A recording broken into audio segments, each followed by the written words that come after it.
우리 사회를 위해서 정말 많이 큰 역할들을 해주시는 여러분들 앞에서 이렇게 말씀드릴 기회를 가지게 된 것을 영광으로 생각합니다.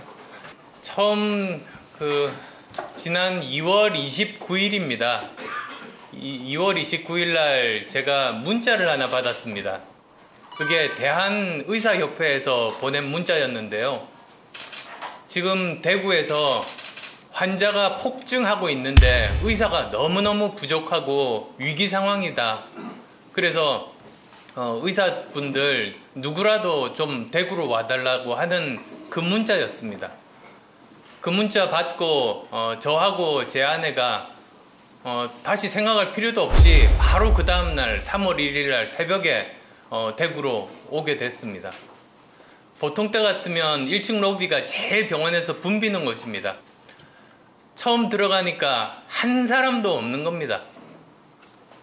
좀 믿기지를 않았습니다. 동산병원 1층으로 들어갔을 때 그 넓은 로비가 텅텅 비어있는 그 모습이 저는 평생 기억에 남을 것 같습니다. 저는 무엇보다도 그 대구 동산병원 맞은편이 서문시장 아닙니까? 저는 서문시장 문 닫은 게 저한테는 가장 큰 충격이었습니다.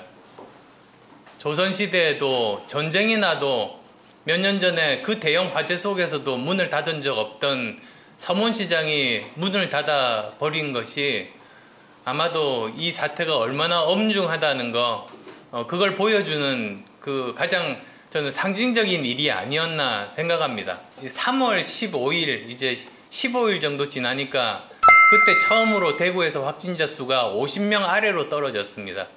저희들이 처음 왔을 때보다 거의 10분의 1 정도로 사실 그 당시 이렇게 따져보면 세계에서 그렇게 빨리 확진자 숫자가 줄어들면서 어느 정도 관리 가능하게 된 것이 대구가 거의 처음이 아닌가 싶습니다.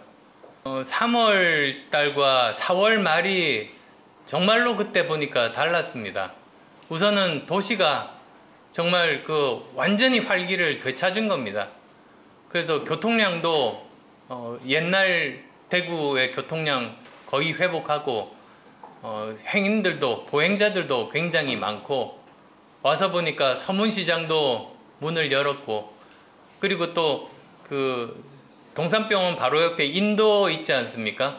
거기로 사람들이 굉장히 편하고 밝게 이렇게 다니면서 멀리서 제가 마스크를 쓰고 있는데도 어떻게 알아보시더라고요.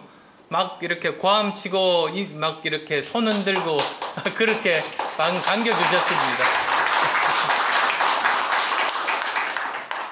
그래서 그게 이제 대구가 드디어 정말 암울한 그런 고난의 터널을 지나서 누구의 도움도 없이 스스로 회복한 그 저력들을 보여준 그 힘을 정말 확인할 수가 저는 있었습니다. 지금 과연 우리가 지금 잘하고 있는가?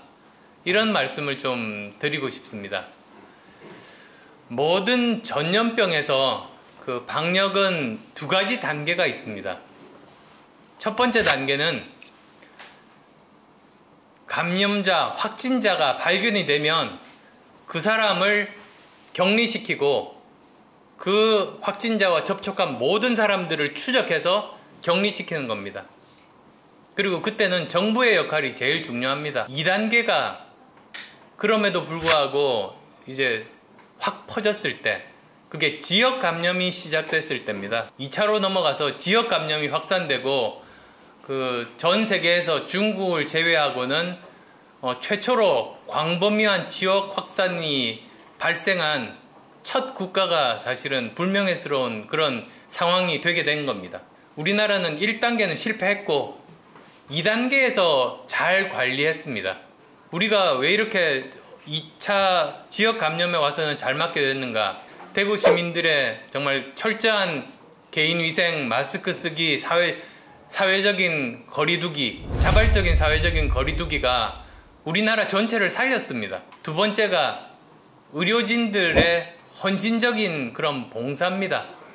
전 세계적으로도 봐도 의료진들이 이렇게 정말 자기 몸을 던져가면서 그리고 간호사분들 얼굴에 엄청나게 무수한 상처가 남음에도 불구하고 사람들이 부족한 상황에서 그렇게 정말 뛰어들어서 봉사하고 헌신한 것, 그건 정말 어느 나라에서도 잘 볼 수 없는 일 같습니다. 그래서 우리가 정말 방역의 모범 국가로, 그러니까 이제 2차 확산에 있어서는 우리가 세계적으로 제일 잘 대처한 나라로 평가를 받았던 이유가 바로 그것 때문입니다. 가장 큰 문제가 경제 문제 아닙니까?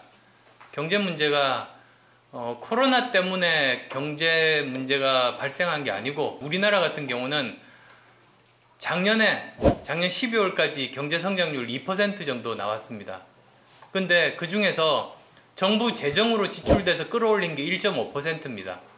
그러니까 정부에서 돈을 안 썼으면 실제로는 0.5%밖에 성장을 안 했다는 거거든요. 굉장히 심각합니다. 경제가 기저질환을 안고 있는 상태에서 코로나 때문에 더 힘들어진 그 상황입니다. 그래서 이걸 회복하는 게 다른 나라보다도 더 만만치가 않습니다. 경제에서 제일 중요한 게 3R이거든요.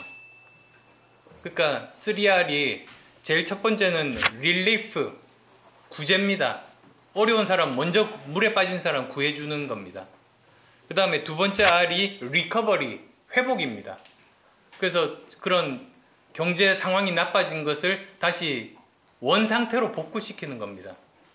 근데 그걸로 끝나면 안 됩니다. 세 번째 R이 리폼입니다. 개혁, 경제구조 개혁.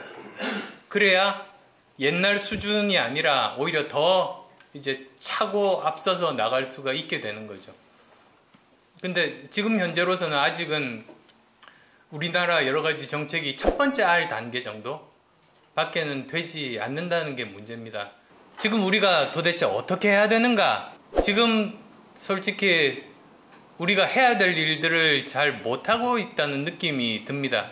집단 감염이 여기서 생겼다 저기서 생겼다 지금 그러고 있습니다. 그래서 확진자 수로 모든 의사결정을 하는 거 굉장히 위험합니다.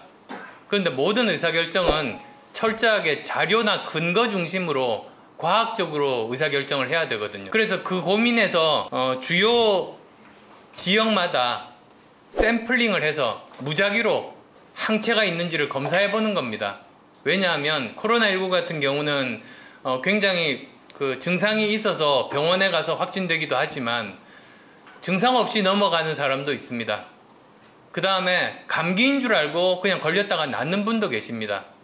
그래서 실제로 확진자 수는 지금 우리가 알고 있는 확진자 수보다 훨씬 많습니다. 저는 대구에서 정부에 의존하지 말고 먼저 항체 검사를 한번 해보면 좋겠습니다. 뉴욕 시민들을 대상으로 이 검사를 해봤습니다.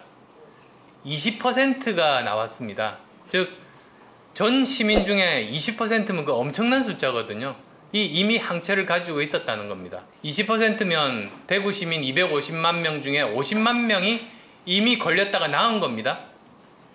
그런데 지금 현재 확진자 수는 10,000명이 안 되거든요. 그래서 다들 겁을 내고 있는데 실제 사망률이 그거야 50분의 1이라는 의미가 됩니다. 0.05% 사망률이면요. 그게 겨울에 독감 걸려서 돌아가시는 분하고 거의 차이는 없습니다. 만약에 그렇다면 그러면 오히려 대구가 가장 먼저 고통을 받았지만 가장 먼저 회복할 수가 있는 겁니다.